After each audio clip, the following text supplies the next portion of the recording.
नमस्कार, आप देख रहे हैं नेचर टाइम्स और मैं हूं सुमित जुनेजा। आज अंतर्राष्ट्रीय बाघ दिवस है। हर साल 29 जुलाई को पूरी दुनिया बाघ संरक्षण की बात करती है। सोशल मीडिया पर बाघों की तस्वीरें साझा की जाती हैं और सरकारी उपलब्धियां गिनाई जाती हैं और बढ़ती संख्या पर गर्व व्यक्त किया जाता है। लेकिन क्या वास्तव में बाघ संरक्षण की कहानी केवल बढ़ती संख्या तक सीमित है? क्या आज भारत के जंगल पहले से अधिक सुरक्षित हैं? क्या बाघों के लिए पर्याप्त आवास और सुरक्षित कॉरिडोर मौजूद हैं?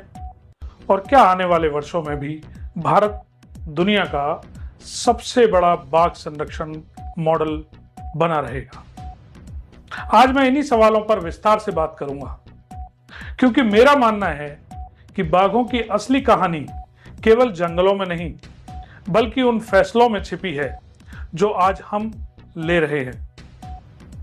वर्ष 1973 में जब प्रोजेक्ट टाइगर की शुरुआत हुई थी, तब शायद किसी ने नहीं सोचा था कि एक दिन भारत दुनिया के अधिकांश जंगली बाघों का घर बन जाएगा।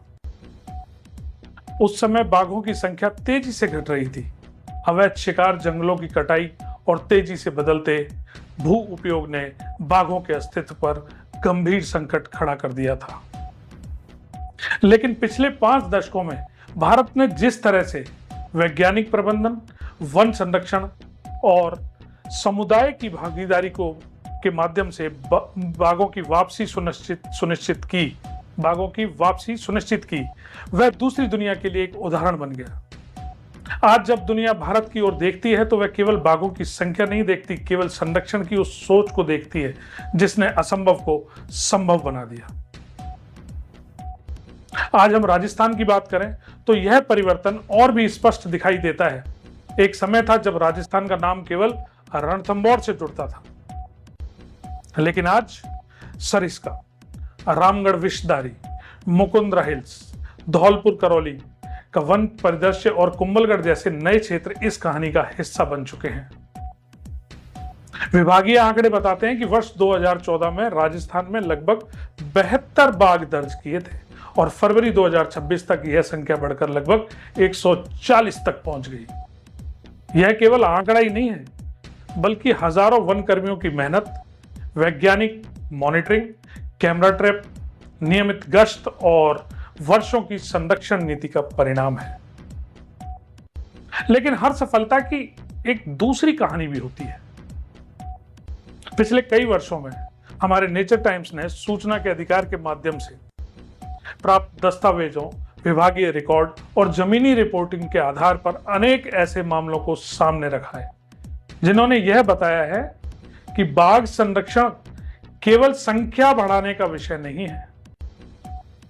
कई बाघों की मौत क्षेत्रीय संघर्ष में हुई, कुछ की मृत्यु कार्डियक शॉक से हुई, कुछ ट्रॉमेटिक शॉक का शिकार बने, कुछ वृद्धावस्था के कारण मरे और कुछ मामलों में शावकों की मौत भूख या मां से बिछड़ने के कारण हुई। यह रिकॉर्ड हमें बताते हैं कि जंगल का जीवन जितना सुंदर दिखाई देता है, उतना ही कठोर भी होता है। लेकिन यहां एक महत्वपूर्ण तथ्य समझना जरूरी है। हर बाघ की मौत किसी शिकारी की गोली से नहीं होती है। जब किसी जंगल में बाघों की संख्या बढ़ती है, तब युवा नर बाघ अपने लिए नया क्षेत्र खोजते हैं।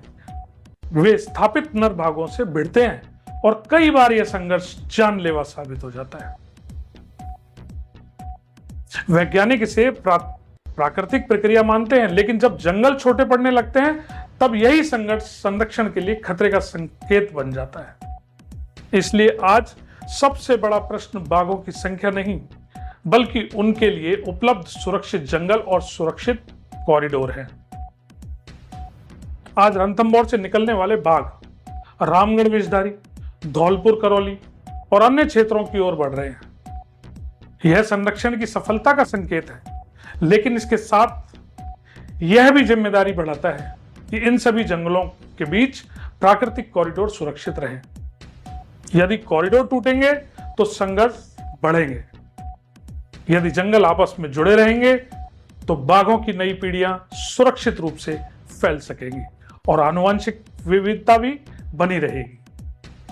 यही कारण है कि दुनिया भर के संरक्षण विशेषज्ञ आज केवल बाघों की संख्या नहीं, बल्कि लैंडस्केप कंजर्वेशन और वाइल्ड लाइफ कॉरिडोर पर सबसे अधिक जोर दे रहे हैं।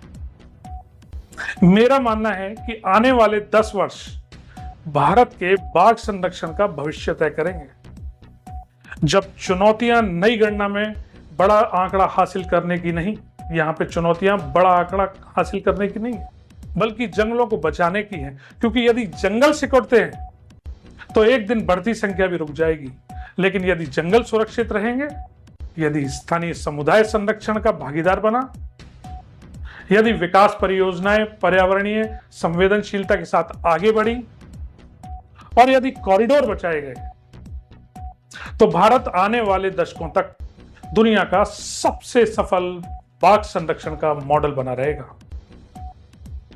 आज अंतर्राष्ट्रीय बाघ दिवस पर मैं केवल एक बात कहना चाहता हूं, बाघों को बचाना केवल वन विभाग की जिम्मेदारी नहीं है, यह हम सबकी जिम्मेदारी है। क्योंकि जब एक बाघ बचता है तो उसके साथ पूरा जंगल बचता है, और जंगल बचता है तो नदियां बचती हैं, और नदियां बचती हैं तो हमारा भविष्य सुरक्षित रहता है। इसलिए आइए इस अंतर्राष्ट्रीय बाघ दिवस पर हम केवल बाघों की संख्या का जश्न ना बनाएं, बल्कि उनके जंगलों, उनके प्राकृतिक रास्तों और उनकी आने वाली पीढ़ियों को सुरक्षित रखने का भी संकल्प लें। यही भारत की सबसे बड़ी प्राकृतिक विरासत है और यही आने वाले समय की सबसे बड़ी जिम्मेदारी भी। इसी के साथ विदा लेता हूं। धन्यवाद।